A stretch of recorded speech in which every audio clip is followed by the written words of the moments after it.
Estamos iniciando mais um programa Católicos pelo Mundo e a nossa entrevista de hoje abordará o tema Vida Religiosa, uma expressão material daquilo que a alma cristã deve ser interiormente.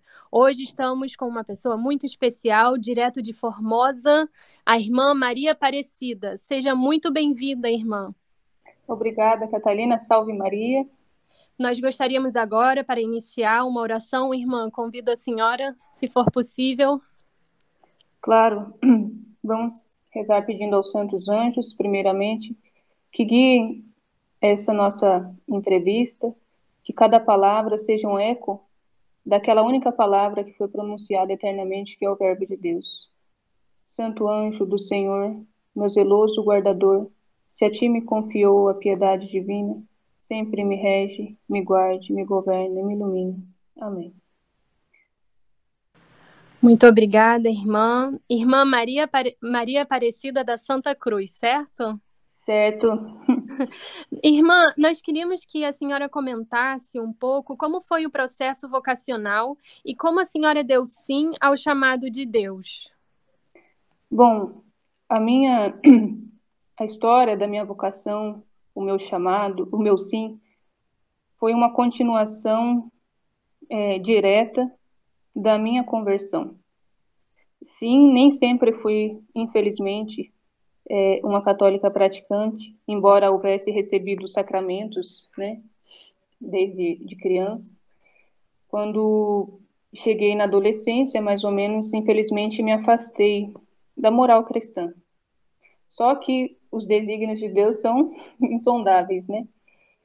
Foi então que, terminando o ensino médio, a providência me levou para o oeste do estado de São Paulo, a cidade de Presidente Prudente, e lá me apresentou pessoas muito piedosas e pessoas que realmente amavam a Deus.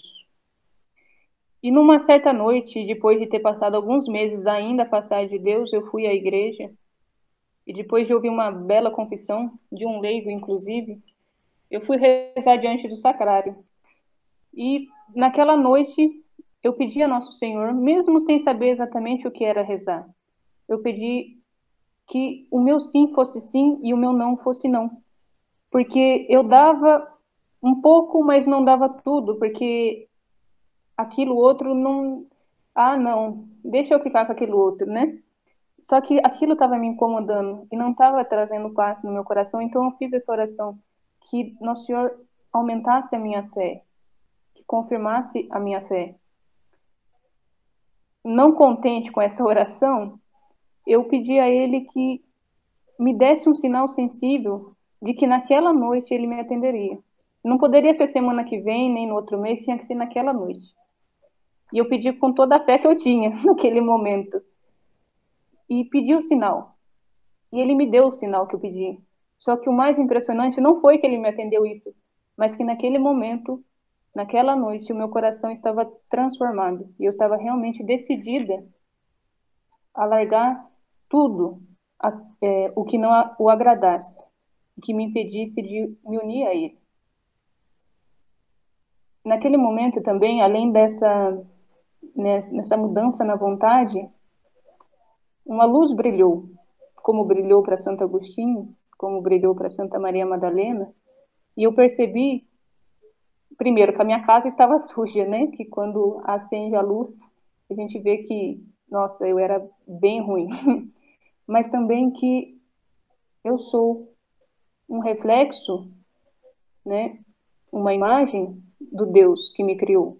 E, portanto, eu não podia desconfigurar, mas eu deveria, através agora do desenvolvimento da graça, né, das virtudes cristãs, refazer essa imagem que o pecado original e os meus pecados desfiguraram, né? Então, naquele contexto onde eu estava na universidade, né, eu fui para essa cidade para estudar, eu foi uma conversão contínua. A cada semana eu ia aprendendo, ia deixando aquilo que era ruim e aderindo àquilo que era bom. Depois de 6 meses, mais ou menos, da minha conversão, eu vi que era o momento de eu abandonar o ambiente universitário.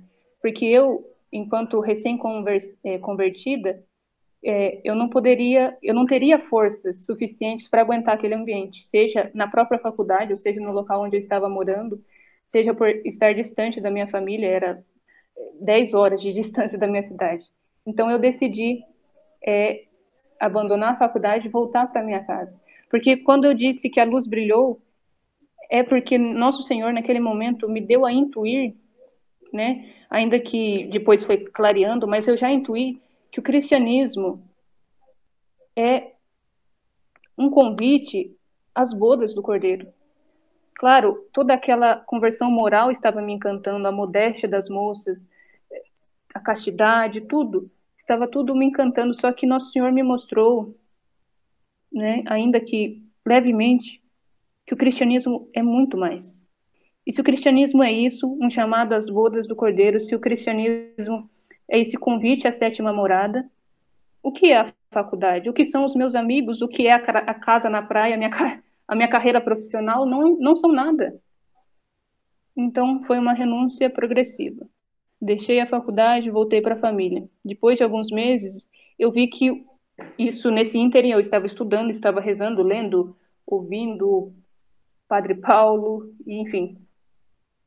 Eu vi que eu precisava dar um passo a mais, porque o ambiente familiar me livrava daquela ocasião de pecado, mas ele também não me favorecia uma oração profunda, que eu tinha descoberto que Deus habita dentro e que a gente precisa adentrar o castelo interior, e a gente adentra justamente pela oração. Então eu pensei comigo, uai, eu preciso achar um lugar, um estado de vida onde essa oração, essa vida de oração seja mais, não digo fácil, mas que colabore mais com esse desejo, né? Com essa realidade que eu estava Irmã, buscando. e a senhora tinha quantos anos e qual curso que a senhora estava fazendo? Eu tinha 18, acabado de fazer 18 anos, e eu estava cursando pedagogia. Sim. Então, eu falei assim, quer dizer, a gente usa essa expressão, né, pensei, mas na verdade foi Deus que foi inspirando, né? Bom, então o que que a gente vai fazer da vida? Eu acho que a gente precisa ser uma monja, porque a monja, ela vive para Deus. Ela renuncia a tudo. Ela renuncia à vontade própria, ela renuncia os bens, ela renuncia os prazeres. E tem um ambiente propício, né, de oração, uma vida sacramental. Eu preciso achar um mosteiro para eu. Foi então que a providência, mais uma vez, sem muito trabalho, me mostrou o mosteiro redentorista, que na ocasião estava ainda em São Fidélis, norte do estado do Rio. E para lá fui eu, depois de 11 meses de convertida. Numa clausura papal, onde não se pode nem abraçar a família, onde eu também morei 9, 10 horas de distância da minha casa. Meus pais iam quase que uma vez por ano. Mas aquela coisa que eu enxerguei no começo da conversão voltava. Se o cristianismo é um chamado às bodas do Cordeiro, o que são as riquezas, a família, os amigos, não são nada, tudo passa. Nós somos peregrinos neste mundo. Como disse o Padre Paulo Ricardo no primeiro episódio do curso de Santa Teresinha, eu não nasci para ser padre, você não nasceu para ser religiosa, meus pais não nasceram para ser casados. Nós nascemos unicamente para amar a Deus. Porque se a gente não entende que esse é o fim da nossa vida, o que vai acontecer? Nós vamos colocar todas as nossas forças e ordenar tudo, as nossas decisões, por um fim falso, né? Bom, mas continuando. Foi assim que eu conheci as monjas, através de uma postagem no Facebook, né? Aí eu achei interessante, vi as fotos, era tradicional também, embora o elemento da tradição, ele está subordinado a essa busca de Deus. Primeiro nós entendemos que nós nascemos para amar a Deus, e não é amá-lo de qualquer jeito, mas de todo o coração, com todas as nossas forças. Aí, qual é o melhor meio? Claro, é conservando tudo aquilo que os nossos antepassados católicos deixaram. A vida de oração, a liturgia, o hábito religioso, no nosso caso, né? Mas cada coisa no seu lugar. Então, lá fui eu, 22 de julho de 2016. Entrei no dia de Santa Maria Madalena, providencialmente, porque não era para eu entrar nesse dia, foi simplesmente assim uma questão muito aparentemente banal, como, por exemplo, foi que o meu pai, que é caminhoneiro, teve um incidente na última viagem dele e ele teve que se atrasar, então a providência permitiu que eu entrasse no dia de Santa Maria Madalena, a minha mestra espiritual. E então fui e entrei. Lá comecei como postulante um ano, depois noviça um ano, fiz os votos temporários por 3 anos e agora mês que vem eu renovo, porque surgiu uma nova lei para a vida monástica feminina, onde nós devemos renovar por mais 2 anos individualmente para poder professar solenemente. Então, só para fazer um vínculo, por que eu me tornei religiosa? Foi um chamado de Deus, mas foi uma consequência direta da minha conversão. Porque hoje, o nosso tempo, ele é muito iludido, as vocações são muito iludidas pela os diversos filmes sobre a vida dos santos, porque as pessoas começam a enxergar algo muito romântico, né? Então, colocam lá o filme de Santa Teresinha, de Santa Teresa d'Ávila, e começam a se imaginar no mosteiro, etc. Mas só que isso é um pouco perigoso, porque quando vem a provação, quando a realidade da vida claustral, né, da vida ascética, ela chega, né? Você se depara com ela, o castelo Sim, de areia cai por terra porque nós não fundamentamos a nossa vida espiritual e a nossa vocação sobre a rocha firme que é Cristo. sim. Parece haver hoje em dia, irmã, uma certa aversão à vida religiosa, até mesmo entre os fiéis católicos. A senhora poderia explicar um pouco de fato agora, já vivendo dentro da clausura um bom tempo, renovando? A senhora poderia comentar um pouco mais sobre o Claro, que, de fato? olha, pelo que eu pude perceber até então, porque devo admitir que ainda sou muito inexperiente. Eu tenho apenas 5 anos aqui, convivo com irmãs que já fizeram jubileu de diamante.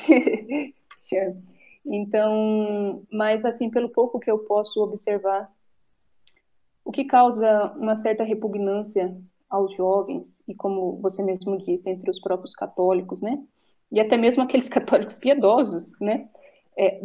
A vida religiosa é justamente não, primeiro, não estar decidido ou não ter enxergado que nós somos convidados a uma união íntima, a perfeição da caridade, a sétima morada, como queira chamar, né? Por não enxergar isso, né? Acha que as exigências da vida religiosa elas são demasiadas é, hum, rigorosas, né?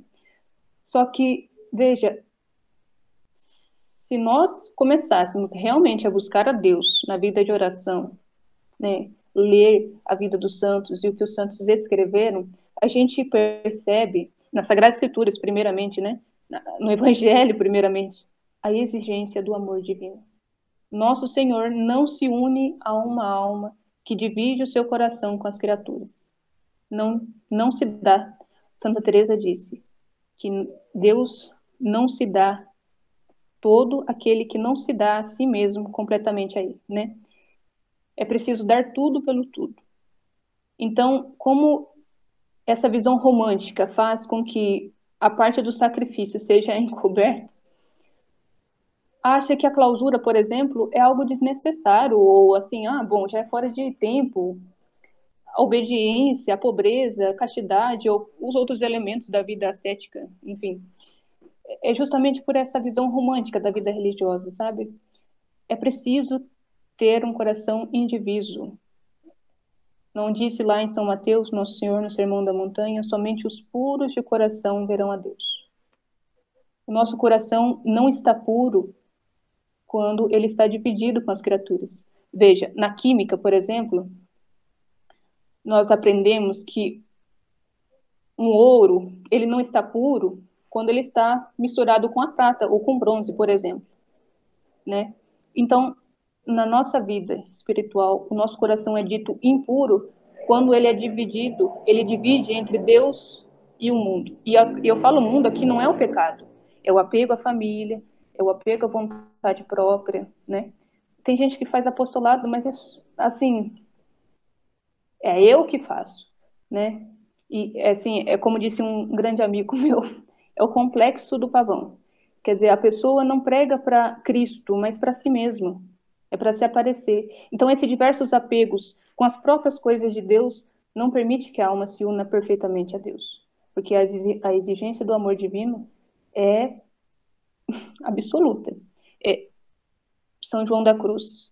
Se o passarinho está preso com uma corda ou com um fio, ele não voa. E o nosso coração também não voa para Deus se ele tiver algum apego. Então, para voltar ao nosso tema, por que os jovens de hoje têm uma certa aversão? Porque não querem verdadeiramente amar a Deus. Sim. Irmã, e a senhora daria o que a senhora daria como a senhora dentro da clausura para as pessoas que estão fora? Um conselho para se unir a Nosso Senhor? Em Oséias